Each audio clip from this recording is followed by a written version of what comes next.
Welcome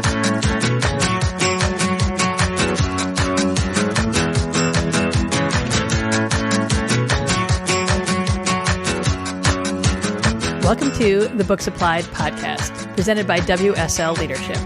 In this podcast, we talk about an awesome book and how to apply it to your work, sport, or life. I'm your host, Iggy Perillo.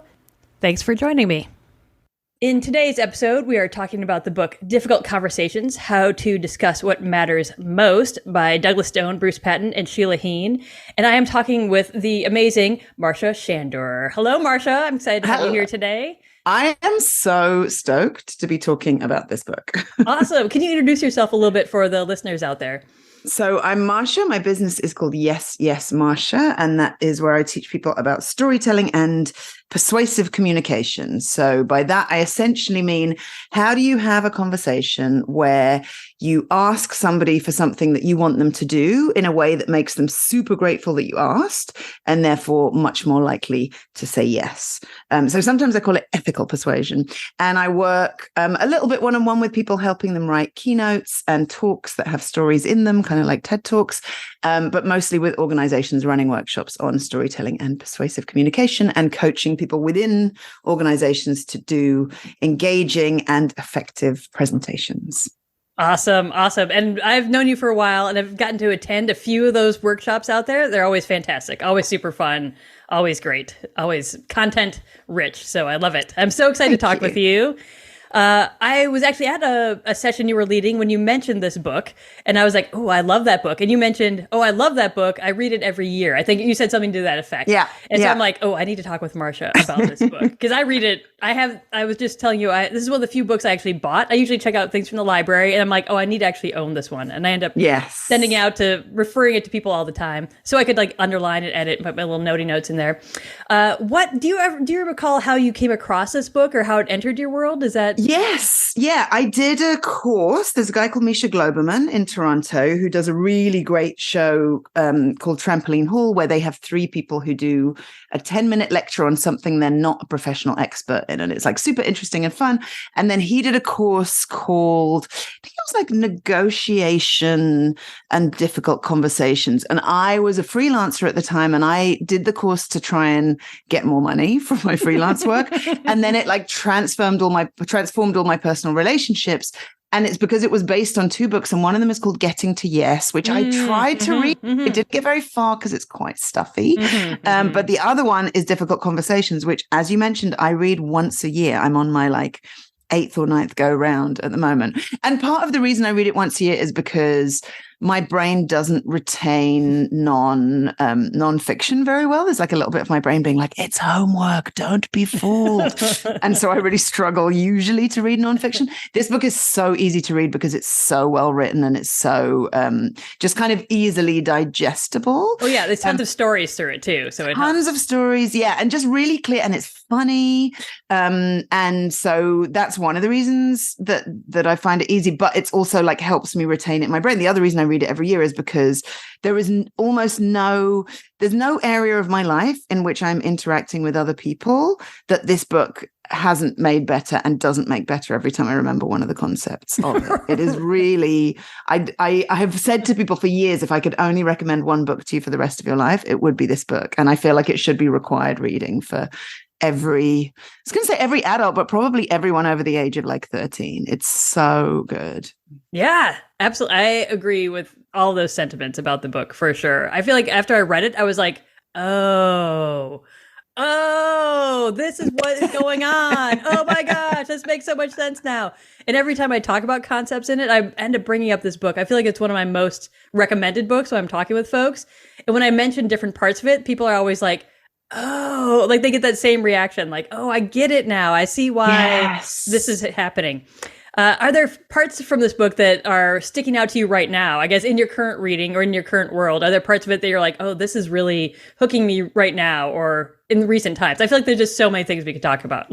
There's so much, but can I say like a real overview thing about the book? Yeah, do it. What I think this book is helpful for is, how often when you're in conflict with someone, it can feel like, but why should I have to be the one to bend when they're the ones who are being unreasonable? I think we so often feel like that. And what this book is so good at doing is helping you see that it's not about who should do the work and do the bending. It's about what is the quickest route to getting what you want. Mm-hmm. And that quickest route often actually is better for the other person. So as an example, I have a little kid at home. She's sick. She has a lot of big feelings. And I did a course recently that was a parenting course. And I really thought it would be like, here's what you need to say to make her like less unreasonable.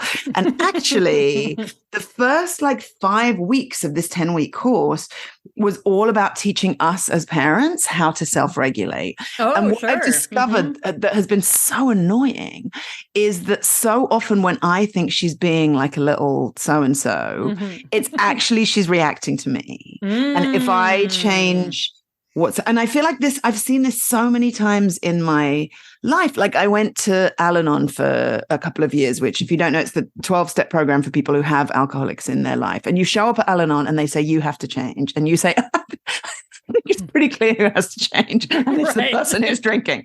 And they say, yeah, you have to change. And then you change and then everything gets better. And I feel like that's my experience of this book because you can't ever change someone else. Oh, right. You can't, I used to go into difficult conversations being like, okay, here's all the things that you've done wrong. And here's all the things that you need to do differently. And weirdly, Iggy, it didn't go that way. What? I mean, that's shocking. Or I need to go into this and I need to win. Here's how I'm going to win this conversation because I have all the good points on my side. I'm just going to beat this other person into submission so that they agree with me, so they do what I want, essentially, at the end of the day. Like, I need them to stop doing what they are doing and do what I want them to do. And I'm going to force it to happen with all these great, maybe logical, maybe emotional, maybe shame-based points. Like any of that host of things are going to get me what I want. It never works. Yeah, it never works. And of course we don't think of them as shame-based, whatever. We're just like, this person's so.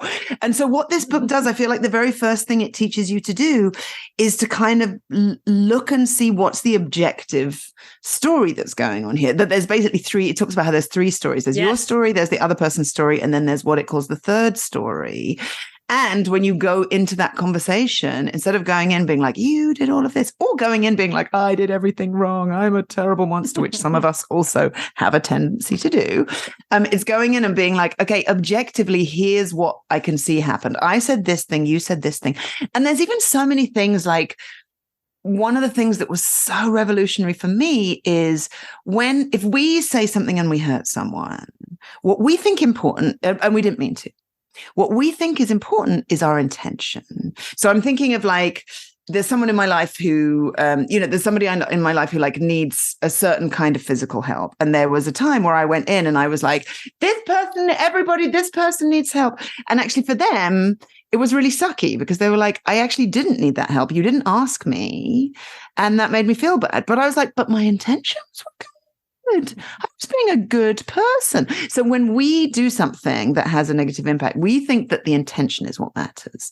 But when someone does something to us, we think that what matters is the impact. We're like, I don't care if you thought that getting me flowers on my birthday was you being nice. I'm allergic to them and you've just ruined my whole birthday. And so that to me was kind of one of the ways of me seeing, of being able to even be like, oh, maybe I'm wrong. I feel like that's it. It's like, maybe you're wrong. And that's rough, but that's the key to like actually getting to the thing that you want. And I think you're right that, it's shifting it from winning. And it's shifting it from, sometimes it feels good to really have a massive go at someone for sure. But in my experience, 9 times out of 10, unless that person goes, I'm so sorry, I've taken everything you've said on board, which usually doesn't happen. Oh, yeah, rarely. Then it just kind of feels like garbage. And so if you can stop and think like, what is my goal? Like even there's a bit in the book where they're like, do you even need to have this conversation? But, and so it's kind of made me realize sometimes there's some conversations I've had where, so the annoying thing about this, Iggy, is if I'm ever using myself as an example, because there's always somebody else's business involved, I've got to be a little bit vague. Right, so I'm really sorry if it's that's like, this juicy thing, but I'll tell you as much as I can. Well, that's great. But there's been some situations where I've sat myself down and asked myself that question, like, what's my goal? And I've realized sometimes my goal is just to say it. is just to be heard. Or like there was a conversation, I had a fight with someone who's a member of my family, and they had done this thing that I thought was really crappy, where they'd been like super rude to me in front of various like other members of the family. And I was having a go at them, and they just generally are a super defensive person who really struggles to apologize. And in the end, I was like, I just want you to apologize. And they went, fine. Sorry, like spat it at me. Yeah, right. Exactly. And I was ready to be like super wounded. But then I sat there, and in the moment I was like, Marsha, what did you want? You wanted an apology. Did you get one? Yeah. Was it a good one? Not particularly, but you still got an apology. You still got the thing you wanted. And I was ready to like let go and move on because I had been really clear to myself about what I wanted. So that part I found really helpful. There's, I'm thinking of like another example. So there's a whole bit in the book where it talks about blame versus contribution. So blame is whose fault is it, and contribution is what did you do in order to contribute to this situation happening. Right. And often your contribution has been like with a really good reason. So, maybe my wallet got stolen, and it was in my pocket, and it was in like the back pocket of my backpack, and the zipper had broken and I hadn't got it fixed. And maybe I hadn't got it fixed because like I'm really going through a lot in work right now and I didn't have time to do it. So that was a good reason, but I still contributed. That doesn't mean I'm at fault for my wallet getting stolen. Like it's still not okay that somebody took it, but it's like looking at your contribution. And I had a situation like in the last year where there was something with like another member of my family that we had been fighting about this for years. And part of what categorized this one particular fight we had was we were both so binary about it. I was completely convinced of my own rightness and their wrongness. And they were completely convinced of their own rightness and my wrongness. And so for both of us, we kind of had this like 0 to 60 rage response. I think that's also some deeper stuff. It was poking some deeper wounds, as is so often the case when you go from 0 to 60 to rage.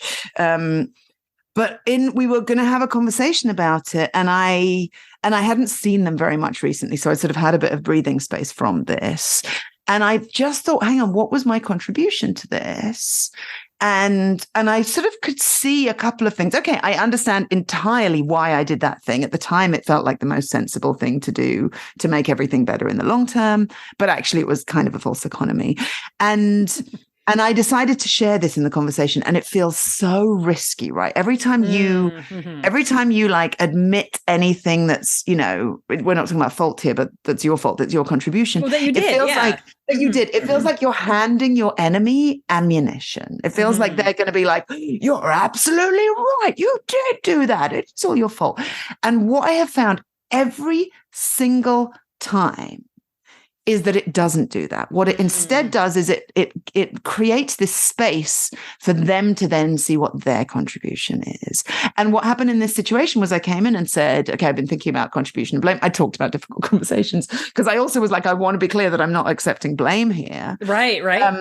And I'd said, but, I see in this situation, there were these things that I'd done that actually, if I hadn't done them, things might not have got out of hand. And the other person was like, thank you so much for saying that, because I actually I found it so hard.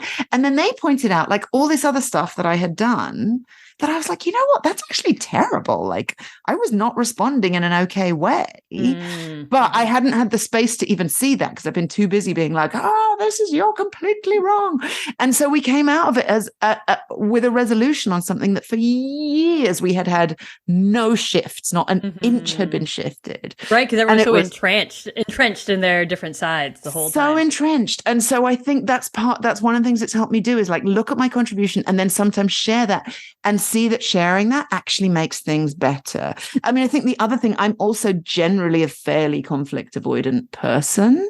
Like I grew up in a family where there wasn't really a lot of fighting, which made it nice and calm, but it also meant I had no skills at all with arguments, because as soon as I had an argument with someone, the world would end for me. I mean, it happens now. If I have an argument with someone on Facebook, which I try not to do, but it happens. And for years I would get taken down by an argument on Facebook for a week with someone I don't even like or know, but it just would. And that's because I never, ever, ever got into conflict. And this book has helped me see that often it's worth it, and it's worth it early on because it can fester. I used to have a roommate who is one of my best friends, but she would not bring something up. And then she'd be like, you never fucked you the whole way. And I would, I'm kind of a dirtbag, like hadn't even crossed my mind, but she would tell all these stories, and I think that's what often happens when we don't bring up conflict is we tell so many stories going on, and we don't really give the other person the opportunity to say, well, is that the truth or not? Right. Right. Yeah. Another thing about contribution that came to mind is that sometimes it seems obvious that it's the other person's fault. Like I'm just walking down the street and someone runs into me because they're riding their bike and they just hit me. I'm like, what's my fault? Like whatever. Like sometimes it seems very obviously that there's blame out there. And there's still a part, and that's rare, right? That we don't interact with people and suddenly something comes completely out of the blue. It's interesting that one of the contributions we make is delay. Like we delay in talking about things. And like they specifically pull that out as like a way that things degrade over time. Like you were just saying, like things fester in there. And so our contribution is often delaying saying something or delaying bringing something forward, which just lets us ruminate, tell all these stories. I was just talking with someone yesterday who's like, all these people hate me, blah, blah, blah. I'm like, do they? Did they say I hate you? And she was like, well, no, but this thing happened and that thing happened. I'm like, okay, like you're giving a lot of, stories about what everyone else is thinking. In reality, you're just processing how you feel about something that was not awesome for you, for sure. But by saying it was intentional, we're looking for that intent from other people. We're looking for that outcome from other people. Yes. So we end up telling all these stories and we delay, which makes things worse. So sometimes like the contribution part, I talk about like ownership or accountability. Those are all sort of synonymous words in my world for these things.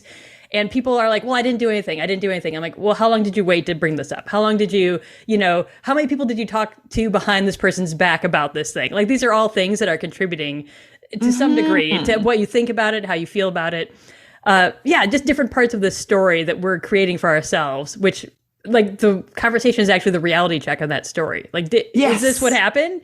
Like, this is what I think happened. And that's not even the whole story of the what happened, which is another part of this book I love. Like the three sort of bigger stories that we're always telling ourselves when there's this difficult conversation that blows up on us.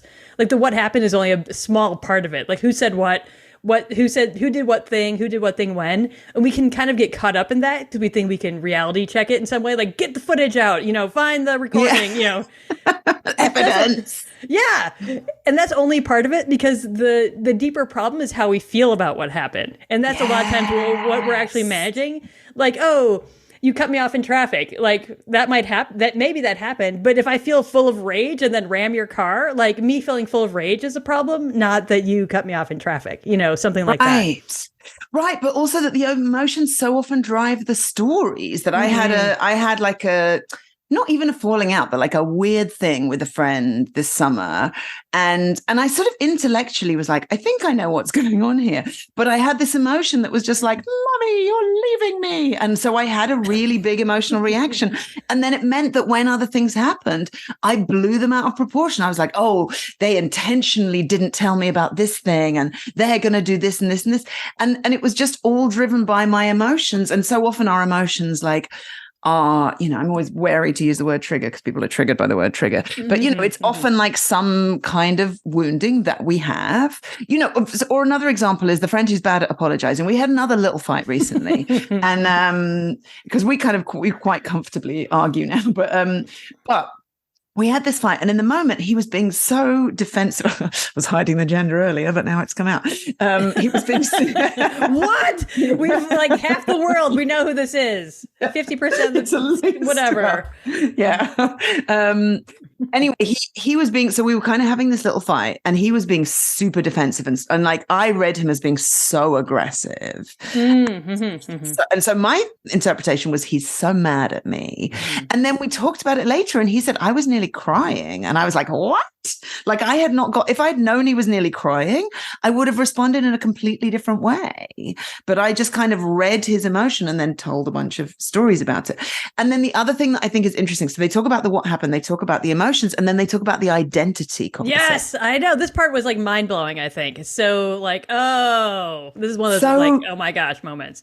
Yeah, so mind blowing. And I think for me, often my core values are family and freedom. And so especially freedom, like sometimes something impinges on that. And I get all like about it. You know, if I think someone's like trying to take up too much of my time or something, then I have all these like weird responses to it because it's bashing up against that. My friend Yvonne Attor says burnout happens when you have your values and you basically sell out on them. And so I think it's the same, that conflict, often like our big responses to conflict happen when something bumps up against one of your core values. And so I think that also has been helpful for me in kind of big conflicts or in like complicated relationships that I have with people, to be like, oh, this challenges part of my identity. Or even like having the conflicts at all. Part of it was I had this identity that like, I'm a nice person. Everyone's like, absolutely. oh, Marsha, she's so nice. Like everybody thinks I'm nice. And like the truth is I'm just a person. And sometimes I'm nice and sometimes I'm really not nice. But it was really hard for me to, you know, I think we're so binary often. Yeah. We're like either I'm nice or I'm a monster who no one will ever love. And so it was hard for me to bump up against that identity of being not nice. And so it's been really helpful. And I think also we think we're good people, right? We're not just nice people. We think we're good people. Like we're fundamentally having a positive impact on the world. And so when someone comes to us and said like, hey, you had kind of a negative impact here, we're like, but I'm a good person.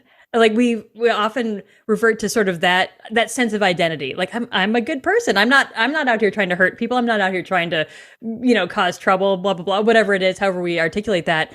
And so to engage in conflict and remind people that they're not bad people is kind of important, right? Because I think we get hooked by being like, oh, you're telling me I'm a bad person? Well, I'm obviously not a bad person. I think that's when we see those defensive responses go through the roof. Yes. And I see them in myself as well, right? Is that I see like somebody saying to me, I'm upset about this thing you did.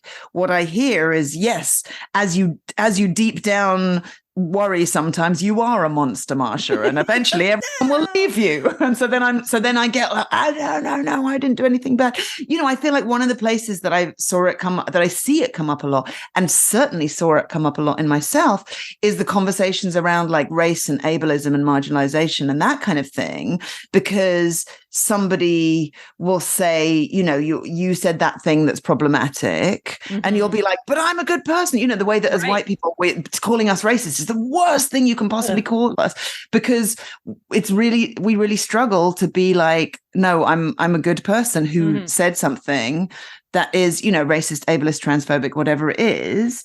I think that's why often there's this white hot response and like, oh, you woke snowflakes or whatever. It's because we're challenging their identity. And I think that I'm a good person. I imagine, just as you're talking, I'm thinking that it comes up a lot in the like far left versus far right thing, because we all think that we're good people. Like there's no one walking around being like, I'm kind of a rotter, you know? Or some people embrace my villainhood. Yeah. I'm here to be the villain. Not so much.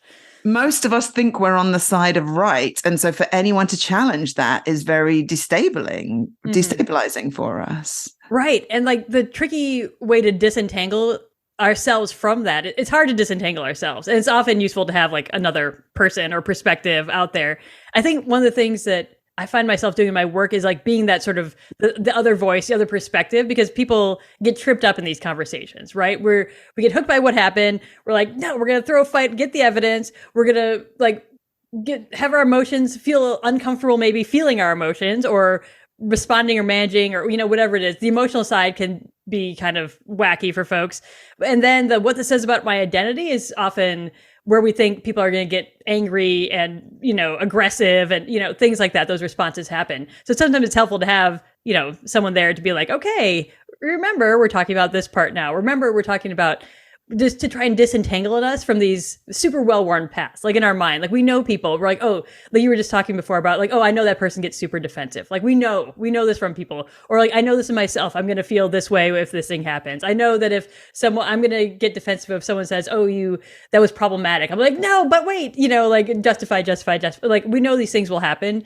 often if we've paid attention to ourselves in the world, which not everyone does, to be honest. But the reality is to step back and look at behavior, to look at impact. Intention does matter a little bit. Like, oh, I actually didn't mean to, say that offensive thing. Like, let's fix that, like, move forward versus like, I kind of meant to say that because I was feeling vengeful. Like either of those could happen, and either of those, they matter a little bit, but the reality is still someone was hurt by what I said. Someone's response is like, oh, that was hurtful to me. Like we still need to deal with that piece of it, whether my intention was awesome or not awesome in that moment. And talking to people who feel vengeful, I'm like, okay, this isn't going to make you feel better. Like that is another known part of like, there's research out there. Enacting our ideas of vengeance don't actually make us feel better after the thing. Right. I mean, they do for like a minute. Oh yeah, exactly. They feel great. They feel in great the moment, for a minute. but yeah, the afterwards relationship doesn't do well. Yeah, the relationship doesn't do well. Yeah, and I think part of what you're talking about, because the disappointing thing when you do all of the work and read the books, and if you're lucky with privilege, have a lot of therapy, is that you still have the reactions. Oh, yeah. But it's about creating a pause. One of my like a mentor and a client, Karen Ward, talks about this a lot, about like putting the pause in between stimulus and response, because when you have that pause, it gives you a second. So as an example, my kid will do something annoying, and I'll want to. The other day I was in my kitchen, I was feeling really grumpy about actually my other kid, and I was like, oh, and how can they? And then I walked into the living room, and like, my kid's 6, she's just annoying. Like 6-year-olds are annoying, and I was about to get annoyed with her, but I had a little bit of space, and I looked at her and went, you know what, I'm feeling super stressed out, I'm going to take 10 deep breaths. And she said, why don't you do birthday candle breathing? Which is like what I try and get her to do. But she's usually like, no, I don't birthday candle breathing. but it was like, it was that pause between stimulus and response. And I think one of the things, and I've talked to this, I'm sure that you've talked to lots of groups about this in your work before, is like, don't answer the email straight away. Mm-hmm. If somebody walks into your office, be like, can you give me 5 minutes? Or can we do this at 2:00? Like, I think we so often feel that we have to respond, especially if we read an email that gives us a lot of feelings, as we want to be like, well, I'm going to respond, blah, blah, blah, blah, blah. And that never works out well. Just put in that pause, give a bit of time. Then it gives you the space to think about these concepts, pick up your copy of Difficult Conversations, which, by the way, they apparently have a copy on the NASA space station. There was one iteration of the White House where it was required reading for every single staff member. It comes out of the Harvard Negotiation Project. I always feel like I have to say that because there's a lot of like woo-woo stuff that there's a lot of my like self-help. She went through something in her 20s and now she's written about it. Right. And I love that stuff, but this is a bit more of a proper business book, but still very easy to read. Anyway, and so when you have that pause, you can think about these things. You can think like, am I having an emotional reaction? Is this challenging my identity? What's the third story? What else could be going on here? I ran a workshop once with 2 different groups of people, and one of them were like working in stores and one of them were in head office. And they were constantly in conflict. And part of what we did in the workshop was to have them in groups of kind of like with like, and come up with what are the things that really make them mad about the other group. Mm-hmm. And then asking themselves to reflect and go, well, what else could be possible here? What else could be true? And then throwing them into mixed groups to debrief. And actually what came out was people saying, I couldn't do your job. Like people understanding that this thing that they thought was so easy is actually very complicated for the other person, or this thing that where they thought this person was just being annoying, it's because there's something else going on that they don't know about. And so when you have the space to do that, ideally in a situation where you have a facilitator, someone like you coming in and creating groups, or when you just have another person, or just giving yourself the space by creating that pause and saying, I'm not going to email back straight away. I will come and speak to you this afternoon. I can't answer the phone right. Or even in the middle of the conversation saying, I want to give you an answer that's going to be most helpful for both of us moving forward. But I need a little bit of time. Can we jump back on a call in 30 minutes? Because most of the time, people aren't going to be like, no, I want your most unreasonable answer. Like most of the time, you both have a common goal, which is not to be in this conflict anymore. Right. Even if you have opposing goals within the conflict. I've yet to meet someone who doesn't say that they're somewhat conflict avoidant. I think there are people who like to debate and like to kind of have that kind of devil's advocate role or sort of debatey vibes and energy. But I think that's different than like, oh, I really enjoy interpersonal conflict. I don't think I've yet to meet someone. And I think that like, I think when you're saying, I love what you were just saying about give yourself time to sort of kind of organize yourself a little bit, gather your thoughts, gather your perspective, figure out what you actually want from that conversation. I think folks often err to the far side of that, like, well, it's fine. You know what? I didn't even need to bring it up. And then we get to that festery, like things are getting worse. I'm just feeling beat down by this. Like my, sort of thoughts of when I think of this person, I feel, kind of bummed and sad or, whatever. So there's a fine line between I think you're 100% right though. If I dive in right now, if I hit I feel like it was like Abraham Lincoln or someone who wrote like the hot letters, like he would get a response, he'd write a really angry letter in response and then file it and then later write like the better letter, and he called them like hot letters. I think it was Abraham Lincoln, which is very funny. So he would actually write it to and I think that helped him sort of process through the, why he was so mad about the thing. Because I know I get more out of writing. Like my thoughts get more organized. I kind of do whatever. And I think it also, like, there are reasons to feel angry about things. I don't think the goal is that you never have emotional response. The goal is that you respond in a way that is helpful and useful for you and or the other person and or the relationship, the situation. Be angry, be mad, be hurt, be all these things. And communicate those in a way that moves things forward, I think. And respond from your wise mind. One of the things we learned in this parenting conversation was the hand model of the brain, which I hadn't heard before. So if you take your hand and then you tuck your thumb onto your palm and then like wrap your fingers over your thumb. So if you think about your wrist as the brain stem, and then your thumb is kind of your little amygdala that's having all the emotions, and then the fingers wrapped over the top are your frontal lobes where you have nuance and maybe something else is going on here. When you get activated, when you have a big strong feeling, it's like those fingers just flip up. So you flipped your lid. And so you actually just don't have access to them. We talked about this in terms of parenting, in that they were saying when your kid is having a meltdown, you can't, if you say to them, hey, it's really not okay to hit me, they're just not even going to hear it. Like that part of their brain that can hear it is not there. And I think we're the same when we want to immediately send back that angry email. All of our nuance and what would be best is just offline. And so it's just not a good idea. So if you can wait, then it's like that frontal lobe can kick back in. It's why often when we're angry, we go, I'm going to quit my job. I'm going to move to Thailand and become a surf instructor, even if you've never surfed or been anywhere outside of your county. It's because you don't have access to your frontal lobe. So everything is very binary. And so you want to wait until you have access to those things. Another thing I wanted to say about this book, you mentioned earlier that it's a lot of stories. So the examples that they give kind of are pretty evenly split between work conflict, family conflict, and partner conflict. But everything applies to everyone. And you're right that there's so many stories, and they literally give you like scripts for the bad conversations and scripts for the constructive conversations. Yeah, like the blow by blow. And I feel like some of those reading, I'm like, oh yeah, I've said that. Like not the good ones too. I'm like, oh yeah, I've totally done that. Like, oh yeah, here's how I would have said, here's how I did say that. Like, yeah. And it's so helpful. As I said, it's super, super easy to read. It's really well written. It's funny. And they even have I don't know if it's in every version, but in this version I have, it has some questions, like some bonus questions at the back. And one of them is, what if I'm in conflict with somebody who is mentally ill, like has mental health things that means that they're not reasonable. And at the time I was in conflict with someone who, I wouldn't say that they had mental health stuff, but they definitely had like a very different, like such a profoundly different view of the world, not just from me, but from anyone else I knew, and seemed to me to just be incredibly unreasonable.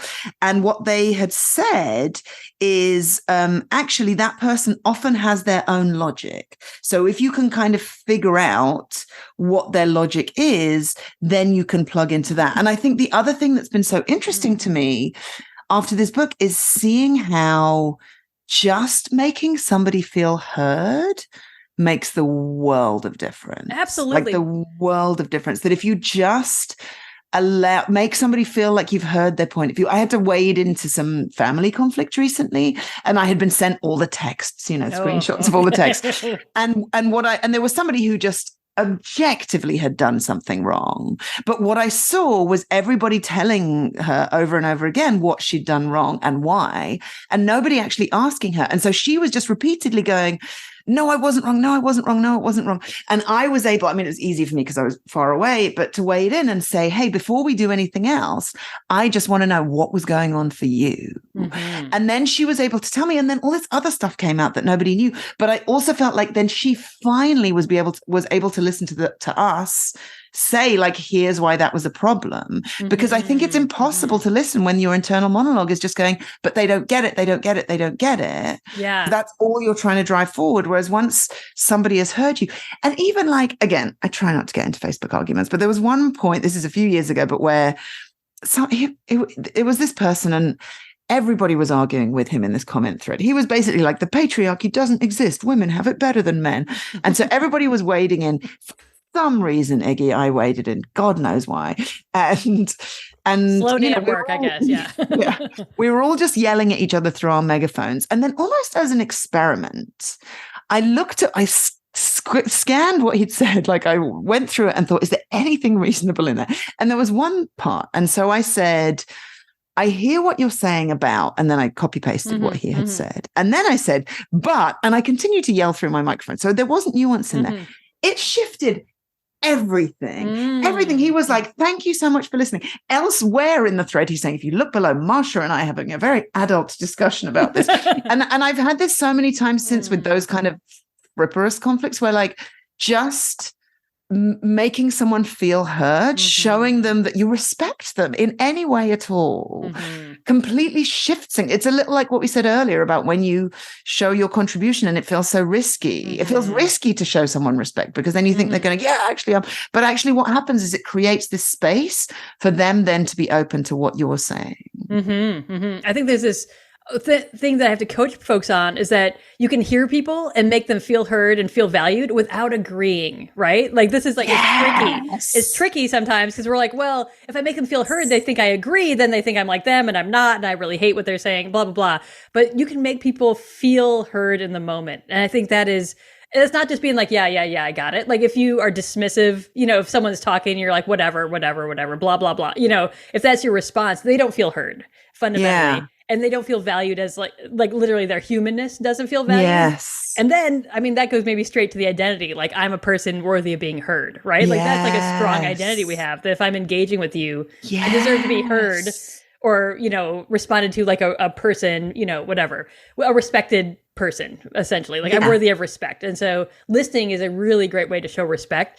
And you still don't have to agree with them. You still don't have to say, like, I think you did that story. I love that story you told where you found like one thing that wasn't blatantly offensive, for example. You're like, oh, this part is, I see what you're saying here, kind of thing, whatever it is. Like, cool. Now that person feels heard, which I think, I can feel and just in hearing you tell that story, I can feel the dynamic shift from people defending their sense of a person feeling valued to, okay, now we're on the same footing here as people. Now I can convince you of my argument or whatever, like, not that you're going to go anywhere meaningful with that afterwards, but people aren't defending themselves as people, like, first, and then able to engage with ideas.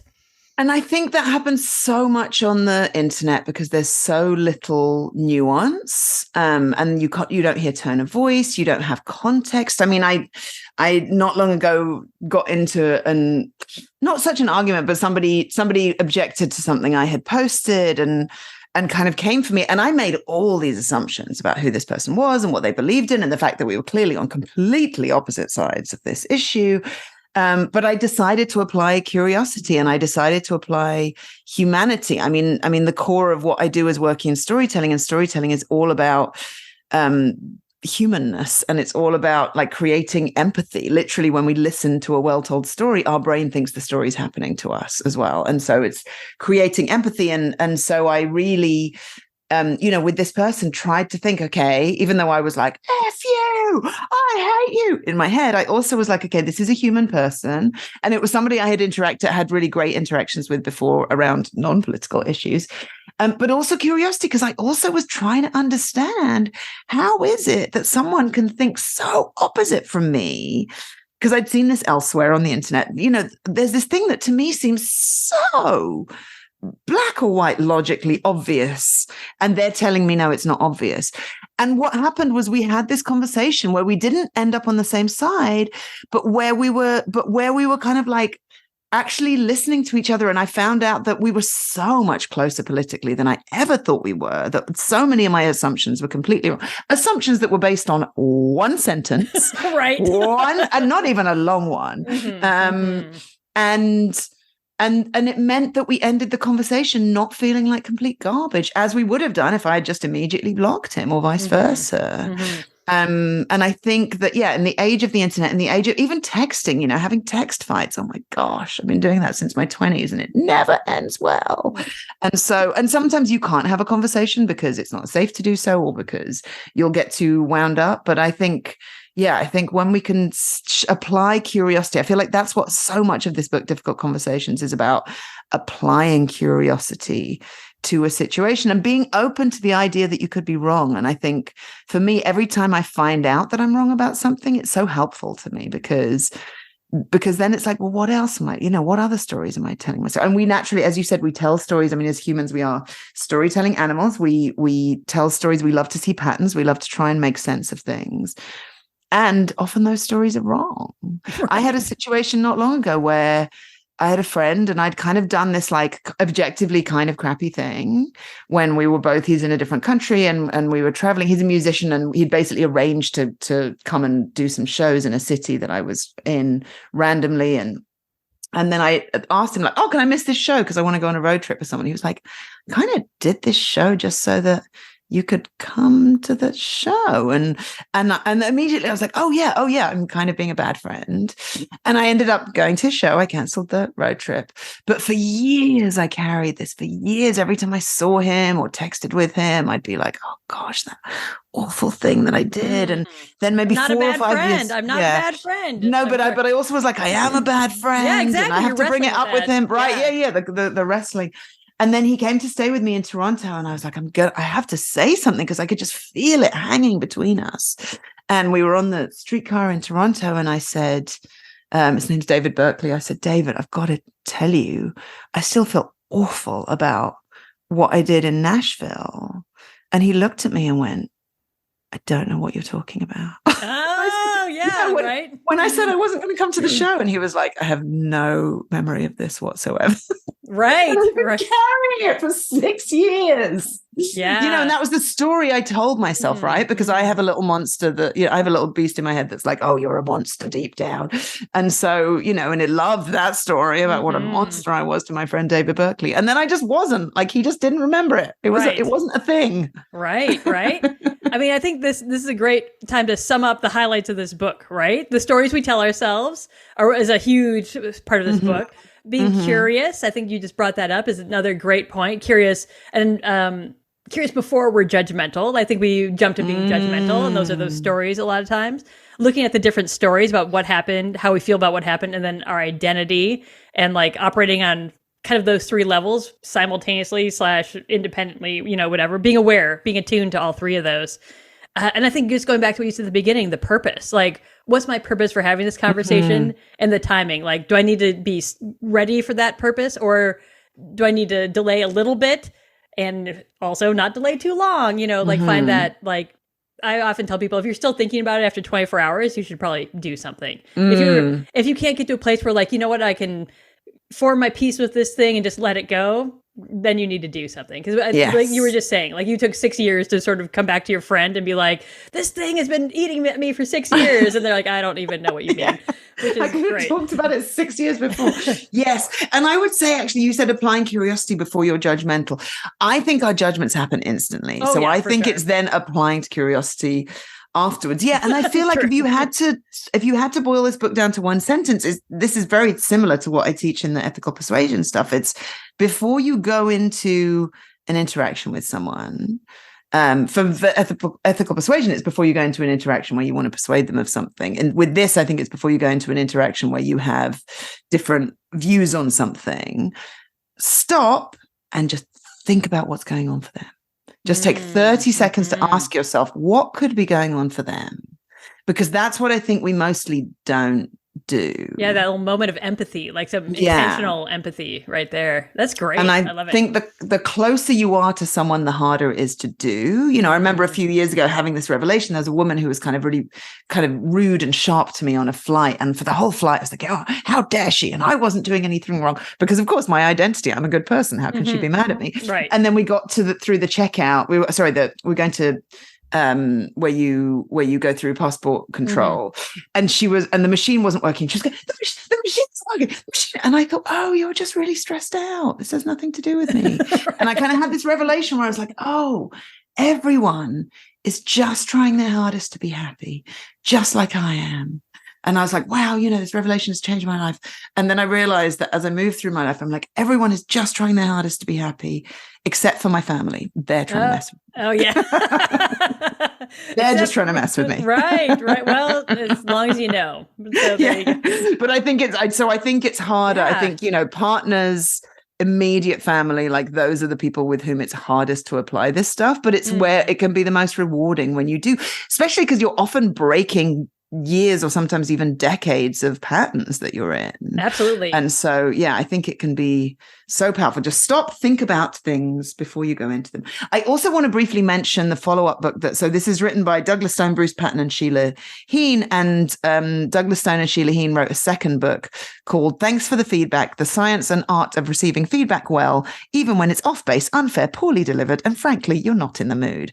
That's great. I've not heard this. That's good. Yeah. I resisted reading it for years because I was like, because I thought it was kind of about like feedback at work. But actually, basically, they wrote it because they were like, we taught everybody how to have these difficult conversations, but we didn't tell people how to deal when somebody's having a difficult conversation at you. How to respond, kind of. Yeah. Okay. And kind of equally a bit like the intent impact thing. We all think we're really good at giving feedback, and we all think that other people suck at giving feedback. Oh, yeah. And so it's kind of looking at that. It's a really, really excellent book. And again, a super easy read, very funny, race through it, even as somebody whose brain is going, it's homework. That's great. That's great. One thing you were just saying makes me think of, I don't know if you've read about self-compassion from Kristen Neff in her world. She would say that we need to be compassionate with ourselves. We tend to be hard on ourselves. Like, broadly speaking, we're hard on ourselves. And that makes it hard for us to interact with people. But one thing specifically that caught my brain that you were just saying is how she would say how we treat ourselves is how we treat the people closest to us, our most intimate friends and family, like our partner, our family member. So that's really a reflection of how compassionate we are with ourselves, because there's less separation from these like very, very close people. Again, friends, family we've been with our whole lives, obviously, things like that. Not just friends, like partners, like intimate relationships. And so one of her solutions is like, well, we actually need to be more self-compassionate and give ourselves some grace, give ourselves some, work out that monster saying you're a bad person. No, I'm not, like you're deep, whatever it is, like those pieces of us are places where we could be more self-compassionate. And she breaks it out. Obviously she has a lot of research and work in that field, which is, I think, interesting because these are habits, this is how we think, this is how we act and interact, and how we sometimes like fan the flames of things incidentally, because we are internally struggling to come to grips with that. Like, wait, I'm a good person. Wait, no, I'm actually a bad person. No, wait, I'm a good person. Like some of those more kind of deeper levels of things are where we're not always compassionate with ourselves. So it's hard for us to be compassionate and open to the people around us. That's so interesting. And that also makes me think of something that's like, I don't think it's the opposite, but a few years ago I had something, and now I'm like, maybe it's because I read this book every year, it's seeping in, but where I did something that was just kind of objectively not great. It was just me being not a great person. And it was sort of the first time in my life where I hadn't gone down a big pit of like, you're a monster. I'd just been like, oh, okay, I wasn't great. And then not long after, one of my best friends did something not great. And usually I would have been like, oh, I'm so wounded. But I was able to be like, she wasn't great. Sometimes people aren't great, like me. Sometimes I'm not great. And I think like pulling us away from that binary is such an important thing also. That's why the identity conversation comes up, is like sometimes you might have like, I don't know, one of the examples it gives in the book is like, they don't want to break up with this girlfriend because then she'll be upset, and they don't want to think of themselves as someone who does things that upset other people. But actually, you're a human, so you're probably going to upset other people sometimes. I think it's just like accepting also that, you're not either completely good or a complete monster, but you're just like a person who sometimes does things. But I think the self-compassion is somewhere in there. It's like you do something that's not great, and instead of being like, oh, Marsha, it's totally okay that you just stood up your friend on this really important day that she needed you to come. It's being like, that wasn't the best thing you've ever done. And oh, well, like, okay, try not to be like that most of the time, but also the fact that you are sometimes, you are just a human being, and that's all right. Yeah. So some acceptance of that in there. For sure. Yeah. Well, we should actually wrap up this conversation. It's been so fun talking with you. Any final thoughts, ideas, things we should make sure we get in here? Yeah, I would say two things. One is I've made you a secret webpage, I love secret web pages. You're so good at this, by the way. I think it's just something that I love. Anyways, tell me all about it. It is. So it's just my website. Yes, Marsha, Marsha.com/books applied. And I'll put links on there. I mentioned Karen Ward. That story about my musician friend who I told the story about that on Instagram. So I'll link to that. I'll put a little link to thanks for the feedback. Thanks for the feedback. And the other thing is I'm really into A Little is Better Than Nothing right now. So the fiction book I'm reading right now is, hang on, I'm just going to lean over. I know if you're listening, you can't see it, but just so that you can hear Iggy's reaction to this book. Bear in mind that I don't read, I'm a slow reader and I don't have a ton of time to read. This is the fiction book I'm reading right now. That is like an 800 pager. Yeah, yes. There are 1,000. And that's massive. It's over 900 pages. Oh, okay. Look how small the writing is. I have to wear reading glasses to read it. It's The Eighth Life by Nino Haratiashvili, sorry. And I'm reading it because it has a lot of stuff. It's about Georgia, but it has a lot of stuff about Russian history, and I'm Russian and I want to read about Russian history. And I had it sitting for maybe 6 months after someone gave it to me. But then I decided, you know what? I'm going to read 3 pages a night. And so it's probably going to take me the rest of my life to read this book. Wow. But I say that because if you're dipping into difficult conversations, or any of the books that you hear about on Books Applied, I found it's so useful even just reading a few pages. If you just read like 5 to 10 pages of difficult conversations, it's going to help you. I would recommend you start at the beginning, but honestly, if you dip in anywhere, it's going to help you. Like I think that every single household should have this book. I think everybody should read it at least once. And it's not 800 pages. This is like maybe a 300 page. Yeah. It's very, very portable. If nothing else. Very portable. Yeah. If you take out it's like just shy of 300 pages. As I said, super easy read. You'll race through it, but it's really worth even reading just a couple of pages. I'll show you how look how dog-eared my copy is. There's lots of it's all chewed up. Turned up. It's all chewed up. But yeah, and look, pages turned down at the top and up at the bottom. I'm a big believer in being allowed to do that to your books. I'm been so stoked to talk about this book, because even if just one person listening buys it and reads even 10 pages, this book could change your life. Oh yeah, 100%. Solid sentiments to end on. Good job. Good work. Way to wrap this up really smoothly, apparently. Thanks so much for being here, Marsha. It's been awesome talking with you today. I love the energy you bring to this book and the conversation, and it's been so much fun. My pleasure. It's been a delight.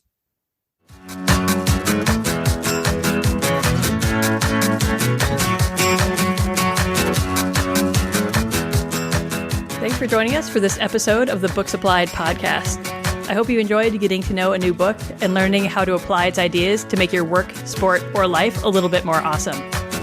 For more leadership education-related content, including conflict management checklists, invitations to a fun free lunch that happens monthly, upcoming classes, webinars, and mastermind groups, please head over to wslleadership.com.